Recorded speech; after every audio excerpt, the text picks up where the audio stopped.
threat of disaster is never pleasant. Welcome to the Casual Preppers Podcast. These safety measures are essential. The only place for prepping, survival, and entertainment. This will be your source of survival instructions and information. Every member of the family must be coached in the business of survival. Here are your hosts, Cam and Kobe. Welcome to the podcast, Cameron. Thank you. I'm very excited today. Yeah. We got a guy on who's very knowledgeable in all things preparedness. Extremely knowledgeable. Survival, EMPs, like all that stuff. Who do we got on today? Yeah, so we have Jonathan Hollerman. Mm-hmm. You should know this name. Yeah, because he is an expert in tons of different things related to surviving basically any kind of scenario. Yeah. But he's the world's foremost expert on, one of the world's foremost experts on living through a total collapse scenario. Yeah. Survival theory talks a lot about that. That's one of his books. He's a best-selling author. He is a preparedness and survival expert, and he's a consultant. You can go to his website and learn how to build your own bug out location. Retreat. Retreat. Yeah, That's what he says. Yeah. He's all about the retreat. But yeah, he's served as U.S. Air Force S.E.R.E, which is Survival, Evasion, Resistance, and Escape Instructor. Yeah. And he is we've consulted with him on his expertise with EMPs. Several times. Yeah. And he's written a paper for the Electromagnetic Defense Task Force for the government, and you can access that. So the dude knows his stuff, and he's a fan of history, so he goes back to see how humans have reacted in these scenarios. So he really knows.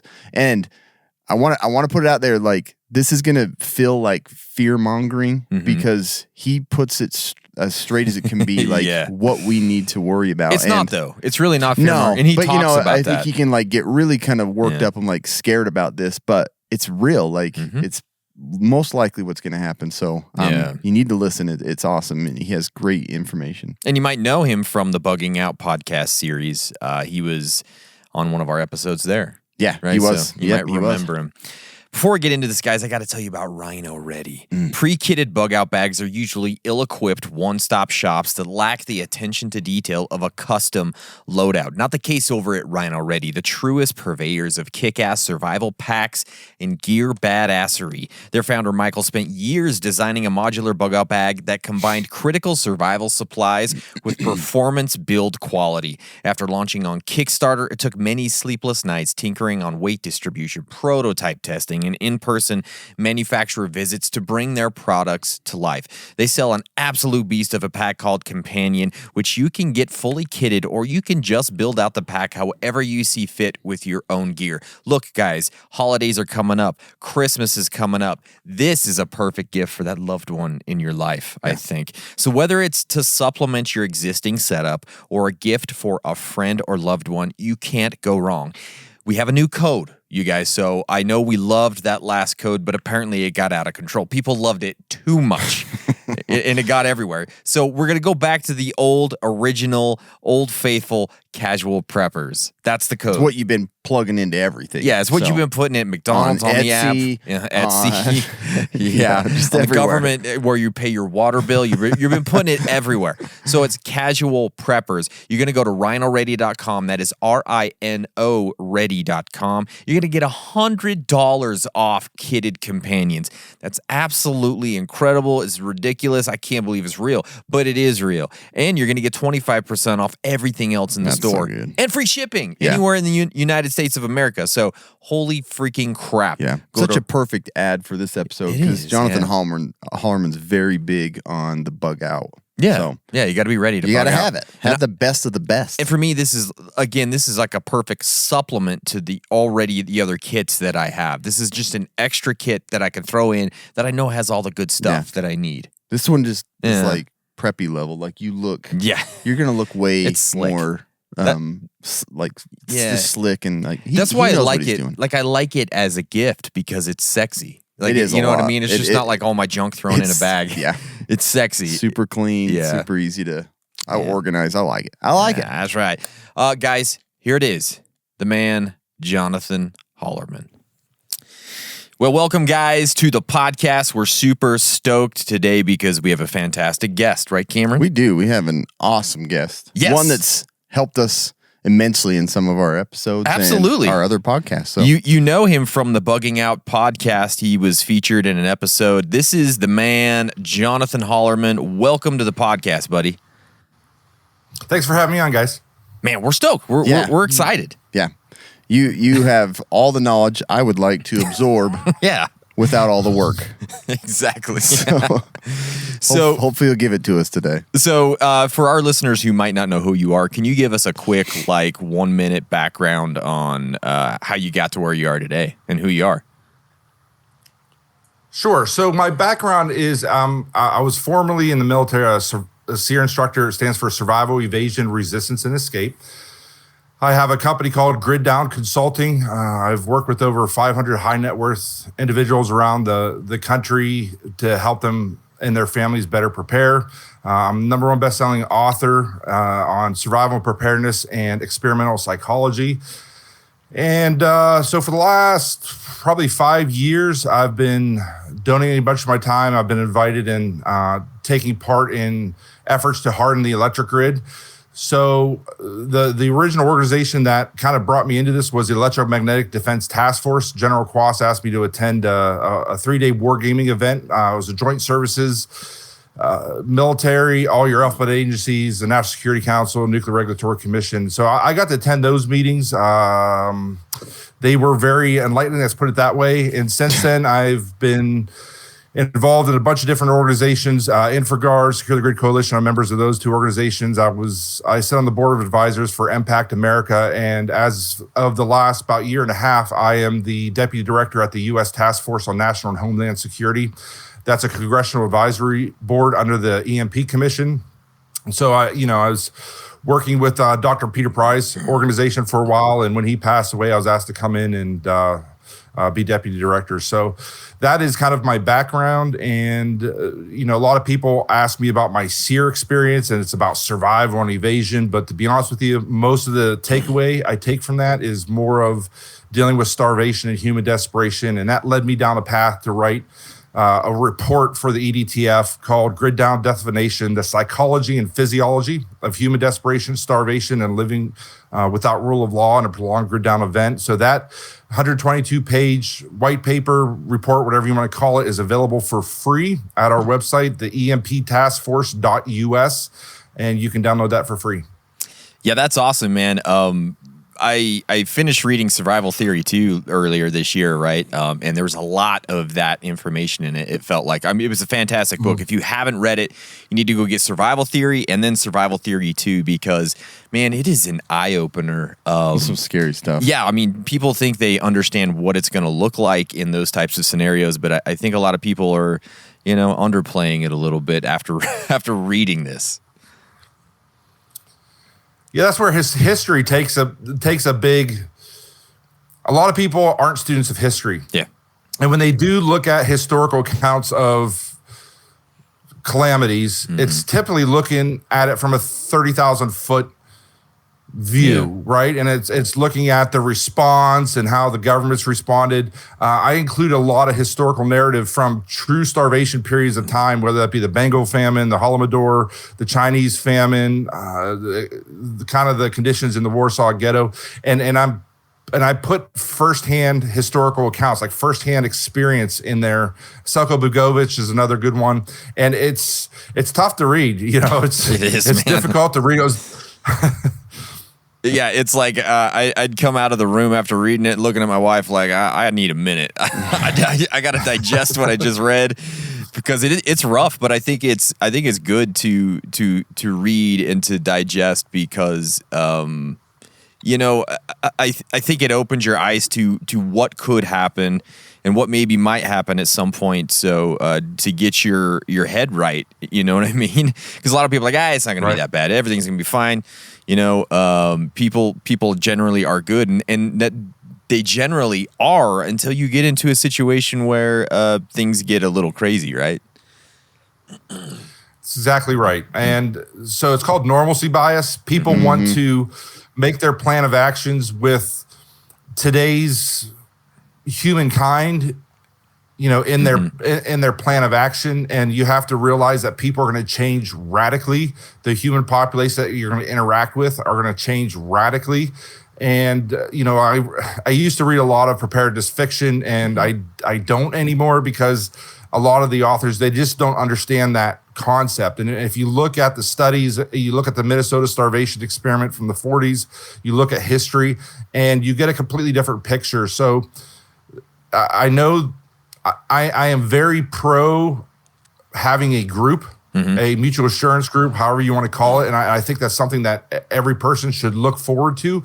But you also have to go into that with an understanding that those people in that group may not act, function, react, and think the same way they do today. So, right. Man. Yeah.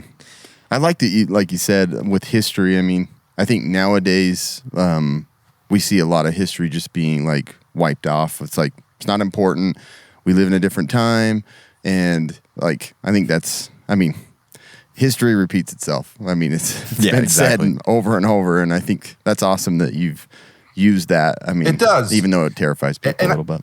That's an important point, because I think people think that like we've evolved as a species past the Viking days, and we haven't. Yeah. The only reason we live the way we do is because we've had 200 years of peace and prosperity in this country. Nobody really starves to death anymore. There's police, there's laws, and there's consequences for your actions. But in certain scenarios, whether it be a very, very serious pandemic, like where 20 or 30% of the population is dying as opposed to 0.003% or whatever it is, or if we see a nationwide grid down event, it will return to Mad Max Viking, the biggest guy on the block with the biggest gun or the biggest club's going to win the day. And people just think like we can't get back to that. And we absolutely can. That's just the depravity of man. Yeah, man. I mean, I feel like civilization is a very thin facade that we're just kind of teetering. You were right there all the time. It just takes one thing to really just, pull that off and back into Mad Max, like you said. It's just gone so long with in peaceful, comfortable, I mean, modern day Rome, right? That's what I always feel like. Man, yeah. Yes. All right, man. Thank you so much for being here. We got 5 questions for you. We're excited. Question number 1, and this is kind of a general question. A lot of our listeners would definitely like to hear your take on this. If you could give advice to people out there who want to be more prepared for all the crazy things going on in the world, and there's plenty of them to look at, obviously, what 3 things do you think they should start with, and why would you start with those things? The first one would be more education. We kind of hit it on that a second ago, but kind of more education, less prepping, reading more books and understanding humankind and understanding the operating environment you're going to be operating this plan of action in before you start making a plan, which would go to my second point is operating in fear. In the preparedness spheres, the prepper spheres on YouTube, there are a lot of companies that the peddle and fear mongering to sell you some long-term food plan that they're sponsored by, right? Right. So there's a lot of kind of fear porn, if you want to call it that. So I'm sitting here, and if you read my books, I mean, don't get it twisted. It's horrific. And this is something you should be very concerned and anxious about. But I always tell people, don't operate your plan of action in fear, because you're going to make bad choices if you do so. A lot of times, if you operate your plan of action in fear, you just sprint out and you do X, Y, Z, as opposed to trying to maybe, going back to my first point, understanding the threat, understanding what world I'm going to be operating in. And I guess the third point I would say is food is probably the most important thing. And it's one of the things I see. I mean, I've got clients with $200,000-$300,000 worth of guns, mini guns. I mean, you get on the list. And they've got multi-million-dollar facilities that we built or that I've gone and done analysis of. And they've got $10,000 worth of food. They've got 4 months worth of food. So don't underestimate food in your preparedness plan of action, because even outside of a grid down event, a massive pandemic that, the government's not going to have to shut, if 20 or 30, 40% of the people are dying from a future bioweapon or pandemic, the government won't have to shut the country down. People will stop going to work on their own. Yeah, exactly. They're not going to risk going in, and you can see grids collapsing in that environment as linemen stop showing up for work. Policemen. You could enter the same type of scenario. Even without a nationwide grid down event, you could end up in a grid down event from another scenario. Yeah. So understanding the threats, making sure you're not operating your preparedness in fear, and understanding that food is going to be one of the most important things, because our food infrastructure today is such a, I mean, it only functions on trillions of electronic signals in this country. And interstate trucking is a big core of that. And if through multiple scenarios, if these truckers stop, you got mass rioting and looting around the country, or people dying for whatever reason, big pandemic, grid down event, whatever the case may be, interstate truckers, they're going to stop driving across the country for sure with that kind of risk, and it's going to get worse. It's going to snowball, and it's going to get worse. So understanding that all your you can have the best preparations, you can have the best bug out retreat that there is, but if you can't feed the people in your group, and I'll just add one more caveat to that, a lot of people, a lot of the clients that I work with, they'll buy a 3-month or a 6-month food plan. Well, first off, not understanding that they're probably only getting 40% of the calories that those serving sizes advertise. That's a big issue. But then probably one of the top things that's going to be the downfall of a lot of survival retreats and a lot of bug out locations is the fact that they're going to end up bringing more people, more extended family members, or more people are going to show up, and their food's going to run out a lot faster than they think it will. So, that would be my 3 things: understanding the threat, educating yourself, don't operate in fear, and understand that food is the most important thing. Yeah, I love that, Perfect. especially that second one, the don't operate in fear. That's been one of our mantras since we started the podcast. Like you can learn this stuff and you can prepare without being a fear monger and without like spiraling down into those fear YouTube channels, because I think we all know who we're talking about. There's some very specific ones that do this. Every other video that they put out, it's like, the world's ending tomorrow, guys. Be careful. Here it comes, right? It's constant. It's over and over again. But you can talk about these things and you could talk about preparedness without doing that, right? And I think that's just so important, because I think we've all had that moment where we're like, oh crap, this is happening. I better run out and do this. I better run out and do this, instead of having a level head. Say, okay, what's my plan? What do I need to do? I don't need to go out and buy, 30,000 rounds of 5.56 today. I'm going to be okay. Let's just like chill out. And you know what I mean? It's something that Cam and I talk about constantly. Yeah. And I think that, like, just the point of educating yourself, because you can go both ways. It's like you can go into the fear and the, and just go to the extreme, or you can say in that normalcy bias, you're just like, it's not going to get that bad. So you really do have to, like you said, educate yourself on what probably will happen, and just take it easy and take it slowly and get things ready, Yeah. That's hard, though. It gets you get a little bit paranoid sometimes when you start There's really a ditch thinking. on both sides of the road there on the fear thing. I would say in the preparedness sphere, fear is peddled a lot. And, in a lot of cases, it's for financial gain. That's the reason I've never accepted a sponsor. I've had, many companies, food companies and whatnot, try and sponsor me, but I just don't want to be affiliated with that, because my message is very fearful. When I put the evidence forward of how bad a nationwide grid down event is, it is horrifically scary, right? Yeah. And I just don't want it to make Looks money like on the you're on back that. end of that, if that makes sense. But on the Yeah, flip it side does. of that, It totally makes sense.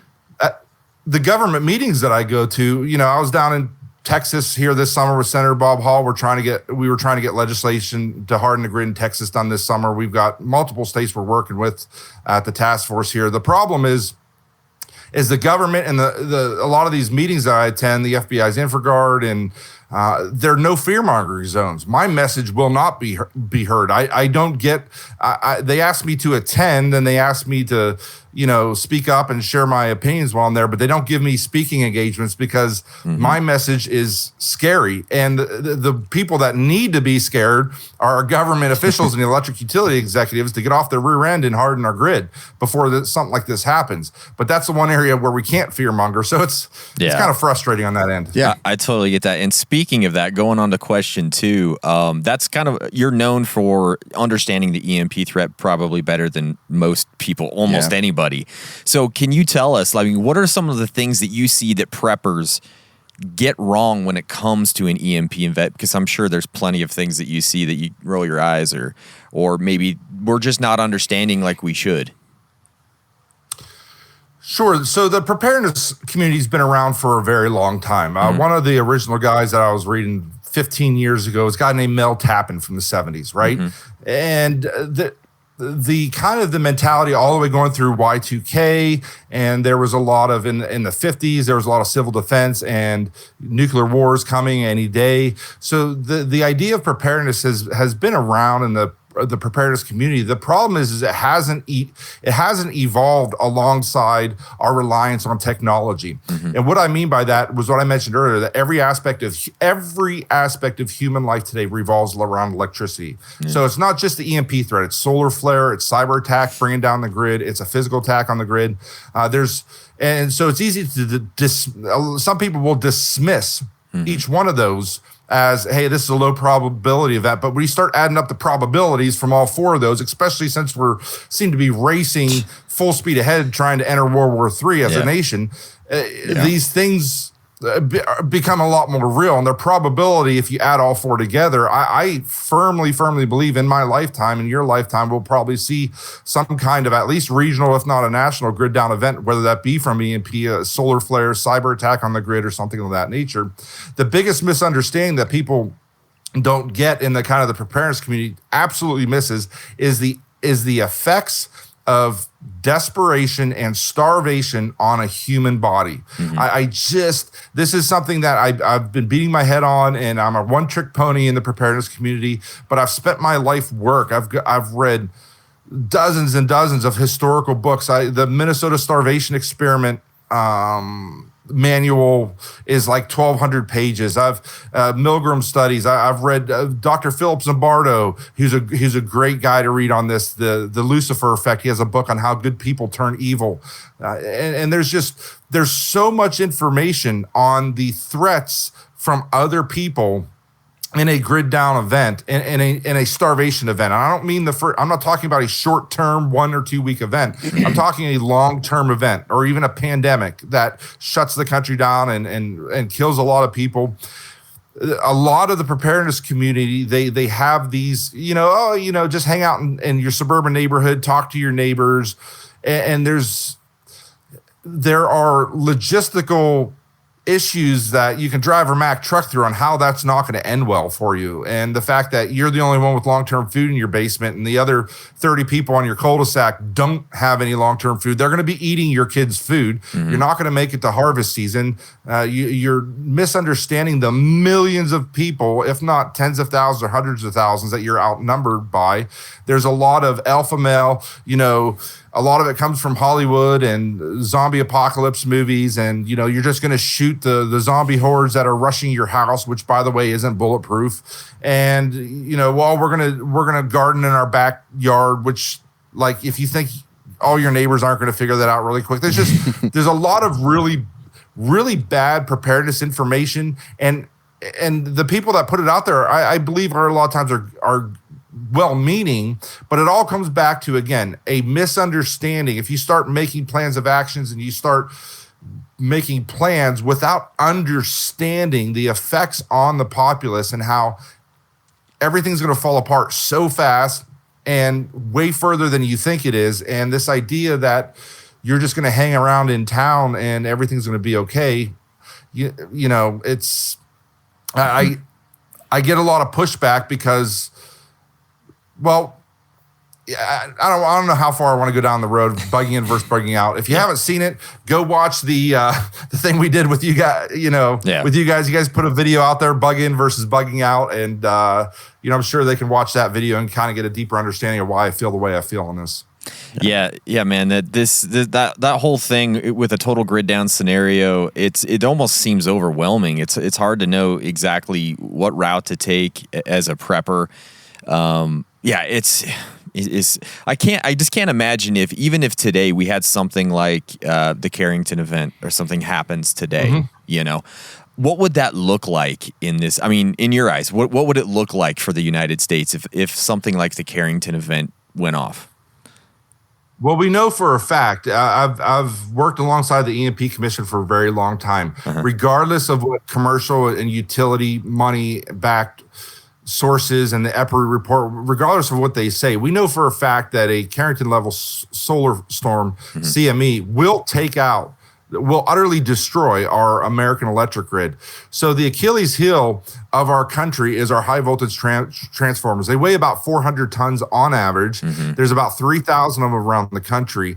And every year we replace about 12 of them, and they come from South Korea and Germany and China recently, but that's a whole different topic. Yeah. But so basically, what people don't understand is today's time frame to replace a high voltage transformer is 24 to 36 months. You're not getting the first transformer, and we have 3,000 of them when they build, and we have about 12 coming from those two countries a year. They take months to get from the port to the location. That's in normal times with normal equipment and being able to pick up a phone call and call some linemen and electric utility engineers to install the thing.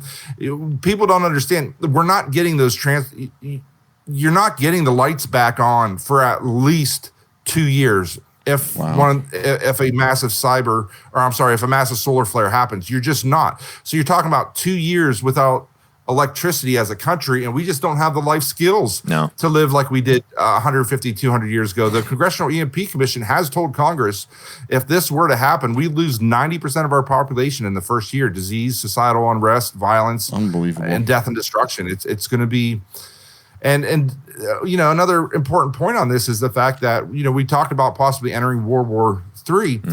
We know from classified intelligence that every nation's war doctrine, every enemy nation, Russia, China, North Korea, Iran, and every other nuclear nation, even our allies, first strike doctrine for World War III is a EMP attack. It's just a fact. We're still focusing on building the fastest jets and the biggest aircraft carriers and the heaviest tank for a war from previous generations that's not going to be fought in World War III.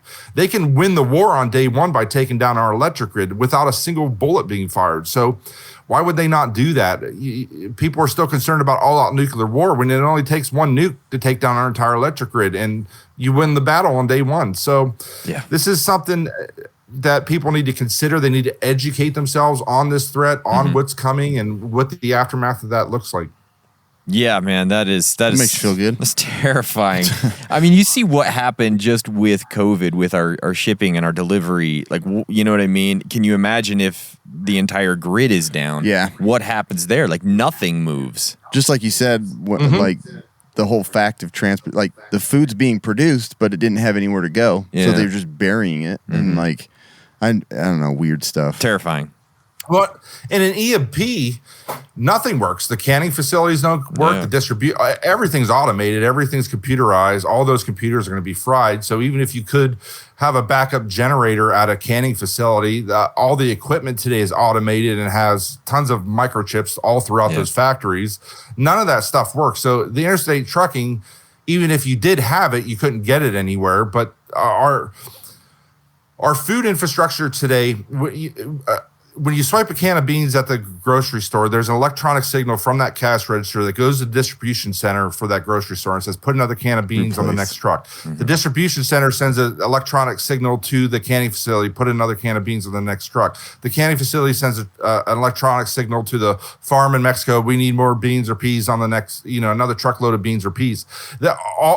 Our entire food infrastructure is called just-in-time delivery, and it's trillions of electronic signals every day that makes this whole thing function.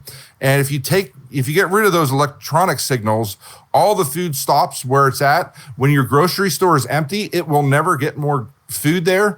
And I literally know of some people that live completely off grid and live off of what they grow, but I've never met anybody. 99.999% of the American population relies on the grocery store for their food.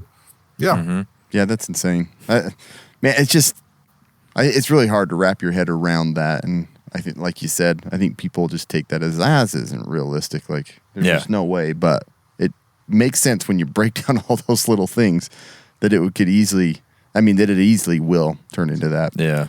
So one thing, the next question that we had is, we talk a lot about bugging out, bugging in. I know that we were saying that, and you helped us out on the bugging out scenario, but for most people, I don't think they feel that that's a possibility or, something realistic that they can do. So as a survival retreat consultant, I know you do that. What advice do you have for the average Joe like us and the average American that doesn't have the money to live in one of those missile silos in Arizona or wherever? What do you? Well, what I'm do you not recommend? affiliated with them. I think the first rule of preparedness is keeping your preparation secret. So all those blue collar white collar resorts that they sell a timeshare in those things are going to be one of the first to fall, because there's lots of people, like you mentioned, that can't afford a survival retreat on their own. And I know a guy that runs one of the largest prepper forums on the internet, and he's had to shut down multiple forums of groups talking about taking over these locations. Holy crap. I would not recommend going to any location that's been publicly advertised on the internet.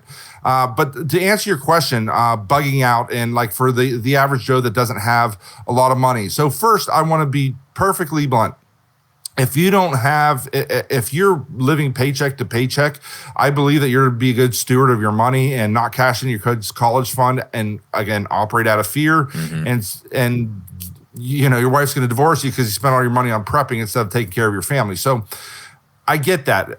But you need to understand that in my professional opinion, and if you read it's a 122-page grid down definition report, you're going to see that surviving in a urban environment is not going to work in these scenarios. Again, if it's a short-term disaster, if it's a national, if it's a whatever you call it, like a hurricane or a flood or a tornado, yeah, sure, that stay home.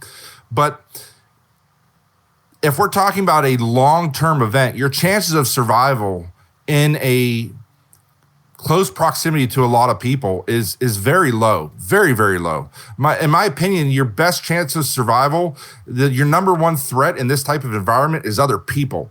If you can survive the first year, if you can get tucked away somewhere and have enough food and resources to live throughout the first year, your chances of long-term survival drastically go through the roof. So when you're talking about the bugging out versus bugging in, again, the preparedness community, they paint this as a binary choice. Mm-hmm. If you don't have the money, if you don't have $2 or $10 million to build a big off-grid survival retreat with 3,000 acres somewhere, then your only option is staying at your house where all your stuff is, where all your food is, which is the first mistake. But you have all your stuff there. That's your place of safety. That's your place of sanity. It's always been your safe space. Your home is your castle. You have that on one side. And then the other side that they paint is, the movie The Road. You're just going to wander around the open road with your kids and fight cannibals and get ambushed all the time. I reject that binary choice. I believe if you put your head to the task and with the proper amount of planning, there are other options besides bugging in or just randomly wandering around the open road or trying to live off the national forest, which again is a really bad idea. In my book, Survival Theory 2, I give 5 or 6 different ways for somebody that's on literally very little or to no prepping budget, plans, like very descriptive plans of actions on what you can do to get out of the city and get to a survival retreat. Now, with that said, I'm not sitting here going to tell you that they're fantastic. They're wonderful, and you're going to feel really confident, or you're going to feel really like, hey, this is great. I feel totally secure. But the fact of the matter is you don't have the money to build a place to tuck yourself away for a year. So you have to do what you have to do. But I do give 5 different recommendations. I'm not trying to be coy here, but they're very in-depth, and they would take probably a half hour to get through each one to kind of explain them properly. So check that out. But whatever you do, don't put your head in the sand. So the opposite end of the fear-mongering spectrum there's a lot of well-meaning preparedness guys out there saying, hey, you live in a suburban HOA neighborhood in Atlanta, just on the outskirts of Atlanta. Don't worry about it. Spray paint your windows and doors, throw some trash out in the front, build a 6-foot privacy fence in your backyard and garden. No, you're going to be just fine. I reject that. Like I call it an urban prepping myth. So again, urban prepping for localized disasters, fine, sure. But if we're talking specifically, so we need to clarify that, we're talking specifically about a long-term catastrophic total SHTF event. The idea that you're going to ride it out in town with tens of thousands, you're going to be fighting bullets go 2 ways in a fight. And a lot of the preparedness fiction I read, like everybody always wins, the good guy wins. It's not going to go that way. So again, this is a tough pill for a lot of people to swallow. And I realize that I'm giving a different opinion than many of the prepper experts, the urban prepping experts on YouTube, but they just don't understand human nature, and they don't understand starvation, and they don't understand what this thing's going to look like when the time comes. Yeah, I like that, and I like the fact that you did specifically say, look, we're talking about a very long-term catastrophic SHTF situation, because there are different things, different plans for different situations, right? So yeah, bugging in if it's a hurricane, like you said, or a short-term disaster, it's definitely doable. But once you get into this like catastrophic EMP, total grid down, whatever it might be, totally different story with a totally different plan that you've got to have, right? Absolutely. And so my company motto is prepare for the worst, hope for the best, let God do the rest. A lot of people, so there's different versions of prepping. Again, we talked about it. There's people that are prepping for a 3-day, FEMA's not going to show up for 3 days after a hurricane in Florida or New Orleans or something to that effect. But that's just common sense. If you live down there and you don't have some, food and water, bottled water stored up for that kind of event when you live there, or in Tornado Alley in Kansas or Oklahoma, that's just common sense. I don't really consider that prepping. You would think that was common sense. Yeah, you would think. Sometimes you not would think so much. Right. Yeah. Well, the government, FEMA tells every American to have 3 days of food and water. So if the government can figure it out and you haven't done so yet, that's on you. It's definitely a problem. Yeah. We have to, right. We're giving the government a lot of, kudos here. Yeah, I know. So the big thing is understanding that if you, so this is something else that happens. People, what I see with a lot of people is the first thing that scares them for prepping, whether that might have been COVID or Y2K or a grid down event or this or that, they always latch on to financial. They always latch onto it, and then they kind of stick their head around that particular problem, that particular scenario, and they make all their plans based on that scenario. Now, what you have to understand is that the EMP, solar flare, cyber, serious pandemic, where most people are, a lot of people are dying from it. Your plan of action, if you only plan for, a 2-week event or a 1-month event, if that's your level of planning, and then we get hit by a 1 or 2 year event, you're in really tough shape. You're not going to make it. Yeah. Right. So what I tell people is wrap your head around the long-term event. Even if you can't afford to do everything you need to do, make your plans around that slowly and steadily. And if something shorter happens, it's a walk in the park for you, because your mindset's already on a long-term event. But if you're only focusing on a 2-week or a 2-month event, and then it ends up being a 2-year event, you're not going to make it. Yeah, And I realized that the 2-year event is a lot harder to wrap your mind around. Yeah. It's a lot harder to plan for, but you need to get your head in that space before you start. A good example. So real quickly, a good example of this is a lot of people that live in very urban environments store all of their food, ammo, and supplies in the basement of their house. And it locks them into that location because when a big event happens, they don't have the ability to take all that stuff. And they're sure not going to leave it behind because they just bought all that stuff for the apocalypse, right? Right. So my recommendation is not to don't hem yourself in that way. Even if you can't afford a survival retreat, if you have an Uncle Charlie with a rural farm somewhere, it's a better location than the city you're living in. And let's say he's a flaming leftist, everything's peachy and you're crazy for buying all this stuff and he doesn't want to talk about it. Fine. Rent a climate controlled storage unit close to his house, put all your stuff there, all your survival supplies and food. And then when you show up at Uncle Charlie's, you can put your finger in his chest and be like, you were wrong, I was right. And he's been more than happy for you to bring all that food and supplies into his farm and, help him. So these are kind of the concepts I'm talking about is it's not binary. Mm-hmm. Just don't accept the idea that it's either bugging in or living out on the open road and wandering around and going to end up dead some point, which is true if you go that scenario. But have a location to go to. And even if you don't have an Uncle Charlie's farm, like I said, I paint 4 or 5 other scenarios where I still recommend your long-term food and almost all your supplies minus your guns that you need to get out of town to bug out, to have that stuff in a climate-controlled storage unit close to the location you're planning to bug out to. And that way you're not hemmed into staying in that one location. Yeah, that's perfect. Because, it's just people just give up on the plan of even leaving. They're just like, well, I'll just take my chances. And they haven't even gotten to the point of even trying to think beyond that. And a lot of scenarios are going to force you out, Yeah, I think being prepared, you have trying to get to a state of preparedness, you got to get creative in a lot of different ways, I think. So I like that. Yeah, just get creative. You can make something work. Yeah, I like it. Yeah, I do too. Okay, now we're getting to the point where we have the fun questions, Jonathan. These are the 2 questions we ask everybody that comes on, so get ready. Question number 4. What conspiracy theory do you find the most interesting or entertaining, and why?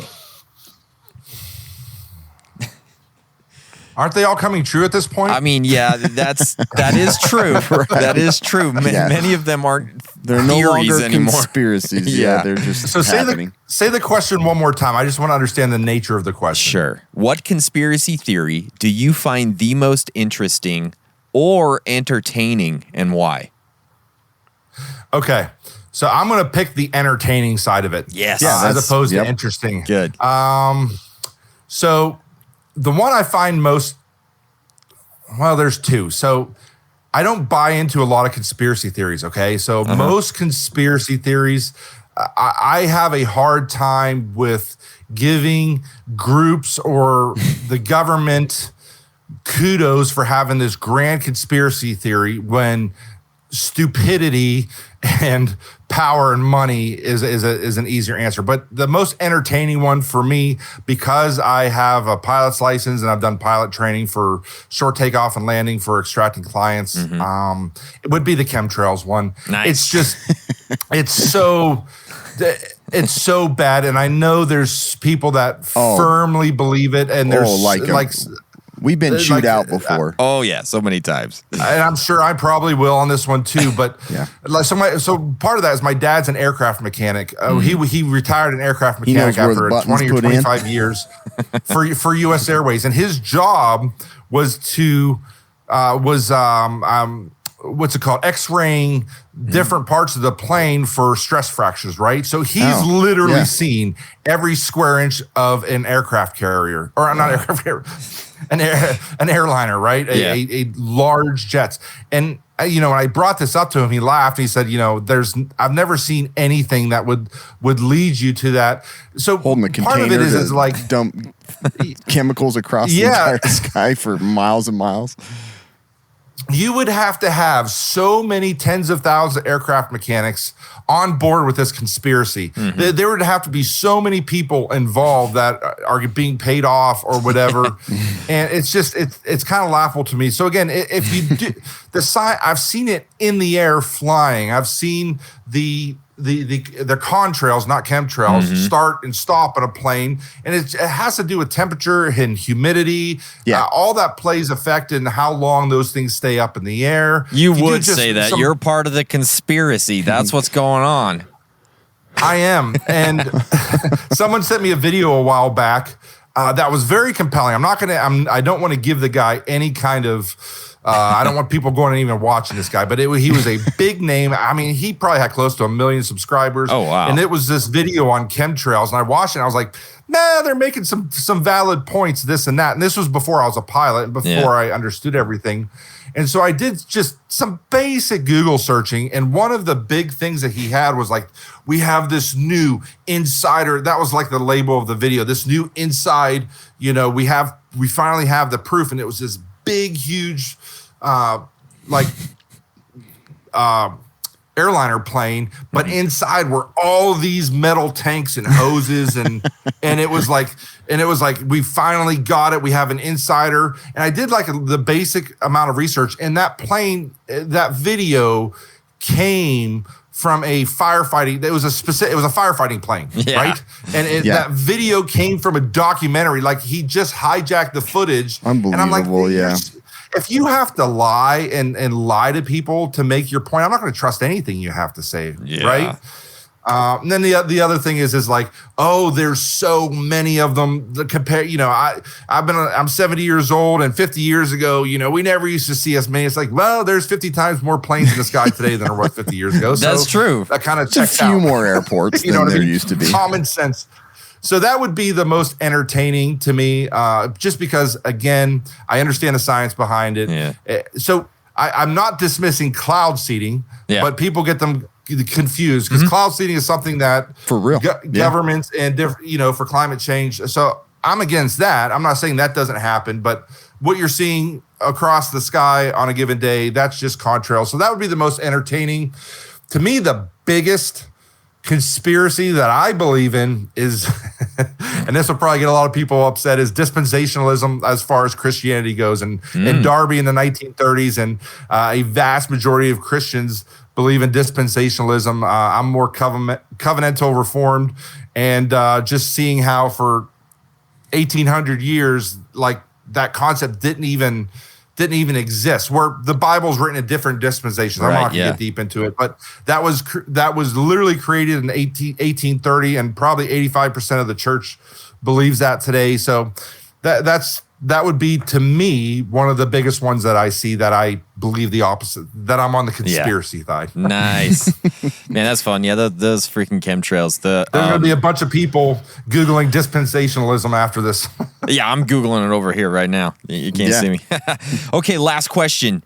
And this is the most important question of the entire day. What is your favorite movie of all time, and why? It doesn't have to go along with any of this. The Road, I'm guessing. You did mention that a few times. Did you ask me the best movie or the worst movie? No, your favorite movie. Yeah. Your favorite movie of all time. My favorite movie of all time.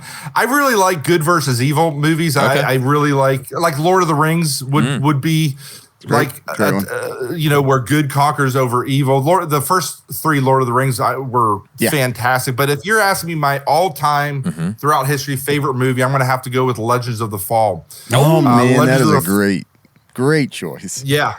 And so it probably has the best soundtrack in history, in my opinion. It's a soundtrack that I listen to when I'm writing and I'm working. The cinematography in that movie, Montana, was fantastic. So from a young age, I've always wanted to live and retire in Montana. The raw emotion in that movie, and the ending. I'm not going to give any spoilers. The ending. I just love that old timey, like homesteading, ranching type. It's excellent. Yeah, so that's my favorite movie of all time. Wow. Yeah, that's a good choice. That's a great choice. That's a hard to beat one. No, yep. I had the soundtrack in high school. Yep, and I listened to it after high school. I still have it actually on a mini disc player of all things. You're ancient, man. I know. I recorded the whole thing on there illegally, Yeah. probably, and yeah, I still listen to it once in a while. That's a great film. Yeah, I That's love a good that one. Man, that's so awesome. Thank you so much for coming on the show. Like, we really appreciate your time. We really appreciate you lending your expertise to us and the audience. Yeah. Before you go, though, can you please tell everybody who's listening or watching, where can they find you and all the things that you have going on? Sure. So you can privately, you can reach out to me. My personal website is griddownconsulting.com. And again, I would highly, highly recommend everybody on that webpage under the resources tab. You can download my 122-page Grid Down Definition, the psychology and physiology of starvation and human desperation. So I really recommend every preparedness person needs to read that document. I'm giving it away for free. If you want it in paperback, you can get it on Amazon. You do have to pay for it there, but download that document and share it amongst as many people as you can to kind of wake them up to the different grid down threats and the aftermath. On Amazon, you can find all my books. I've written 2 preparedness books, Survival Theory 1, Survival Theory 2. Survival Theory 2 lays out some of the suggestions I mentioned on kind of bugging out on a budget, or if you have no resources. I wrote 3 fiction books. The EMP series starts out with the story of survival. And then corporately, join the fight.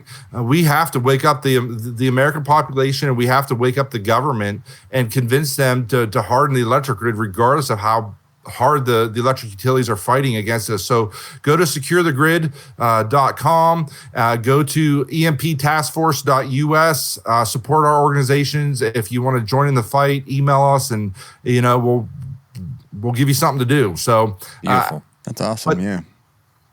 Yeah, and you're on Instagram as well, right? Oh yeah, I'm on Instagram at GridDownPrepper. Yeah. Facebook, which I'm not on there long or much. I have a Patreon, so I have a Patreon following that I give regular updates to. We talk about current events. I do a lot of spreadsheets and stuff for my Patreon followers, and you can find me there just at Jonathan Hollerman.